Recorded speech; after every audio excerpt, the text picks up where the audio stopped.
Queensland now, and the lessons to be learned by businesses from the devastating floods up there.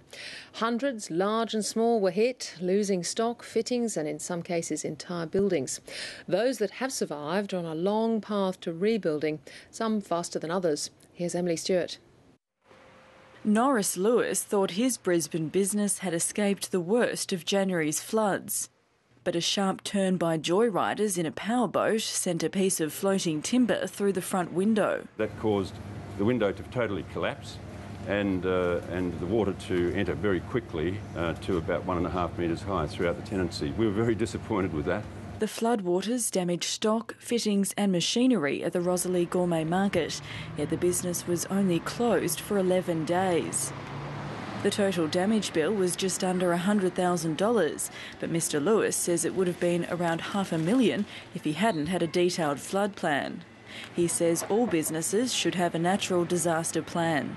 So we had in the plan details of transport arrangements, packaging arrangements and storage arrangements all detailed, even down to the type of plastic bag that we'd be using to cover the trays of stock. Choosing the right insurance cover is a key component of any plan. And while Norris Lewis hopes to claim from his insurer, many haven't been so lucky.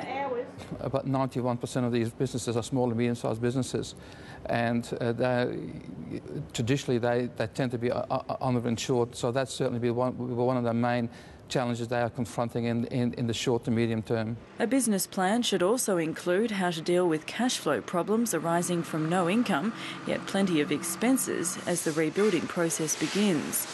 Dr. Antoine Hermens says some financial institutions can be flexible with repayments after a natural disaster, but he says owners need to think about the source of their future cash flow.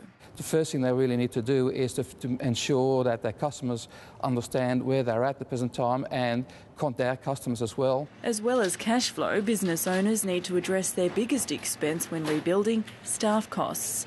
Norris Lewis kept his 26 staff on. Dr. Antoine Hermens says this was wise, and if possible, recovering businesses should plan to hold on to staff. We have an Australia-wide skill shortage, and with the restructuring in other sectors, of course, once you lose your staff, it's going to be very, very difficult to replace them.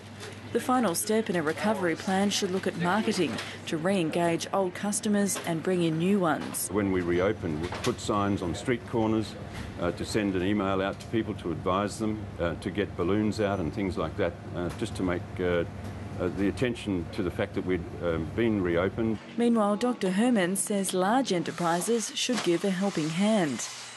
I believe this has to be a collaborative effort, and I believe that having advice from large businesses is invaluable. Small and medium-sized businesses are far more flexible and very entrepreneurial, but they certainly can learn a lot and gain a great deal of understanding of how to overcome short-term crises like this from large businesses. So despite a challenging time ahead, it's hoped many small businesses will begin to flower again soon.